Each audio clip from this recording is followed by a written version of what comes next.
শুভ্রদা, এবার এমন প্যান্ডেল বানাবো না, লোকে দেখে একদম ছিটকে যাবে। তবে হ্যাঁ, প্রতিমাটা কিন্তু সেরম হওয়া চাই। আরে দাঁড়া দাঁড়া, শুভ্র দাদা 25 বছর ধরে আমাদের ঠাকুর বানাচ্ছে। প্রত্যেকবারের মতো এবারেও কিন্তু একটা ম্যাজিক চাই দাদা। আচ্ছা চল।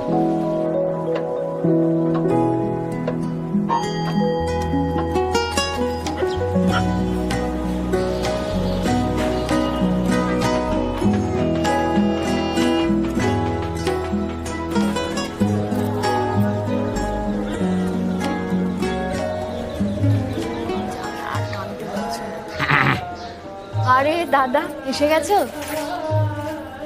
পুজোর কাজ কেমন চলছে? ওই চলছে। নতুন কি করবে ভাবছো? নতুন ভাবছি। আমি বোধহয় একটু বেশি বলে ফেলেছি। একটা মিনিট দাঁড়াও, আমি মাটিটা নিয়ে আসি। মা মা, এই কাকুটা আমাদের এখানে মাটি নিতে আসে, কিন্তু কাকুর বানা ঠাকুর আমি কোনোদিন দেখিনি। আমায় একবার নিয়ে যাবে মা?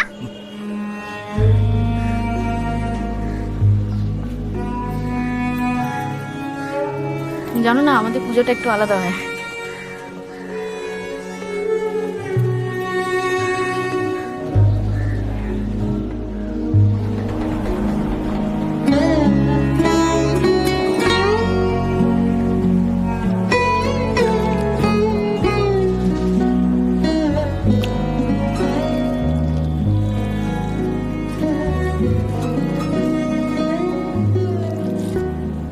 ও, তুমি এসে গেছো?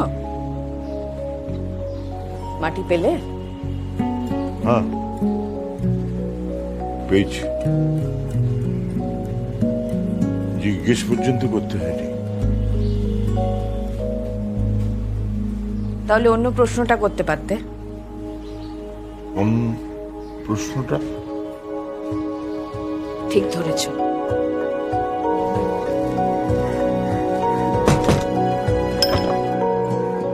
আরে দাদা, নতুন অর্ডার এলো নাকি? মাটি নিয়ে আসি? আরে না না, তার দরকার নেই। অর্ডার না, একটা প্রশ্ন ছিল যেটা বিগত 25 বছর ধরে আমরা কেউ করতে পারিনি। এবারের পুজো আমাদের সাথে কাটাবে? একটা ছোট্ট তুমি আমাদের সঙ্গে পুজো কাটাবে? প্রত্যেক পুজোতে আমরা ওদের একটাই প্রশ্ন করি, একটু মাটি পাওয়া যাবে? কারণ ওই মাটি ছাড়া প্রতিমা আর পুজো অসম্পূর্ণ। এই বছর চলুন তাদের একটা দ্বিতীয় প্রশ্ন করি, আমাদের সঙ্গে পুজো কাটাবে?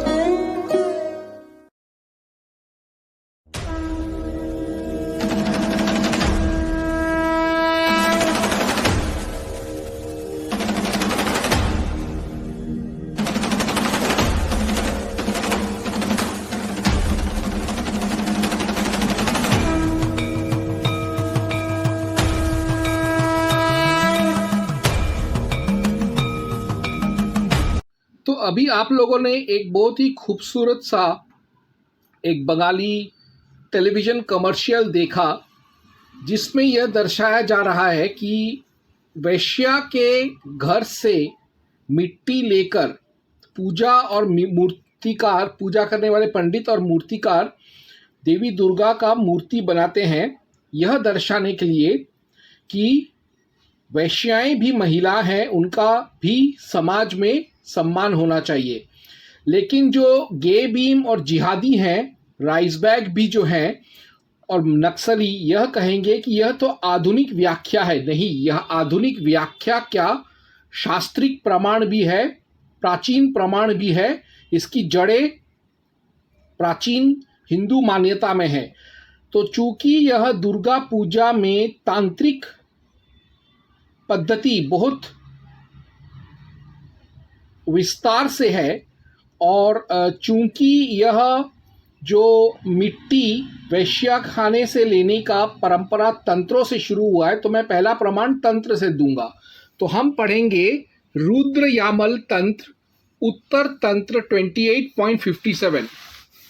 तो इसका श्लोक ऐसे है: जगतां जगदीशानां नारी रूपेण संस्थितः अहं नारी न संदेह सुंदरी कुत्सित परा।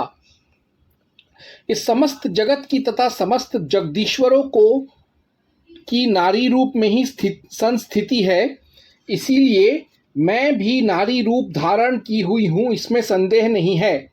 नारी दो प्रकार की है, एक सुंदरी, दूसरी कुत्सिता। सुंदरी नारी पालन करने के लिए तथा दूसरी कुत्सिता विनाश के लिए है।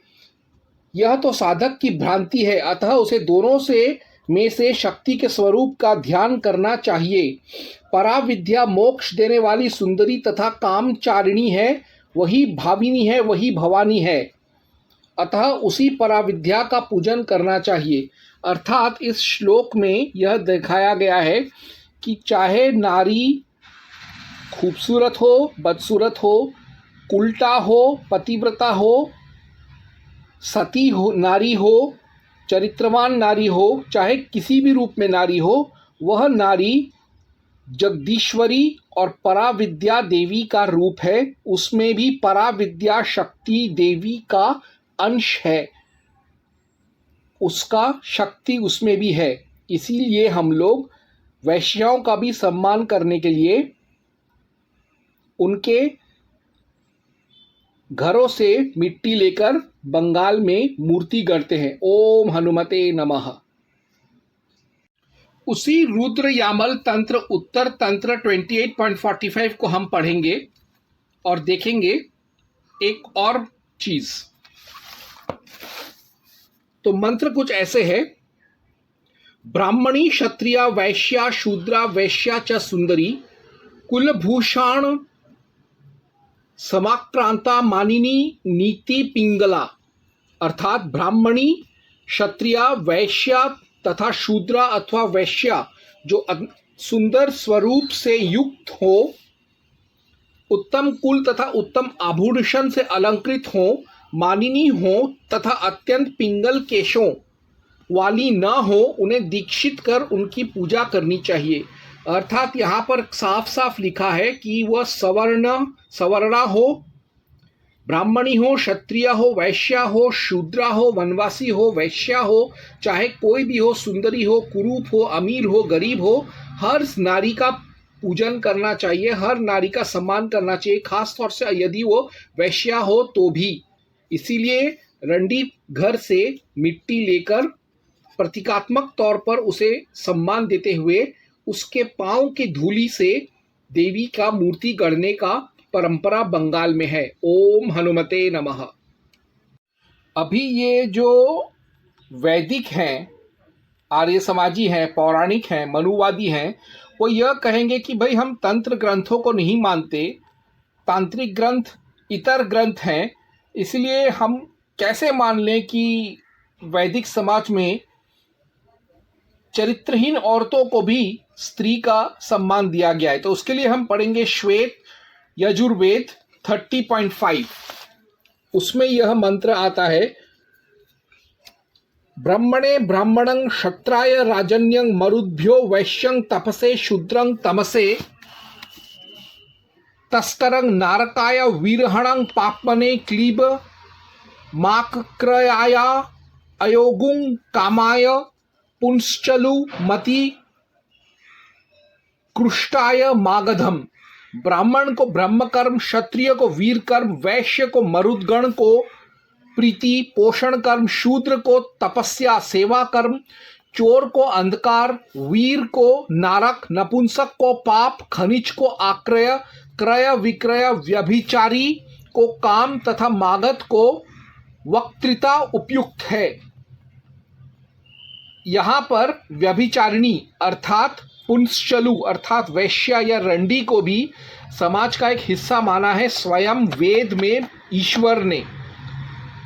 तो इससे यह भी साबित हो जाता है कि क्यों देवी दुर्गा की प्रतिमा बनाने के लिए नगर वधू के घर के पांव की मिट्टी का इस्तेमाल किया जाता था। सिर्फ कारण यही था कि वैदिक समाज में स्वैरणी औरतों को भी कम से कम स्त्री का दर्जा तो देना ही चाहिए, यह मनोवृत्ति है। ओम हनुमते नमः।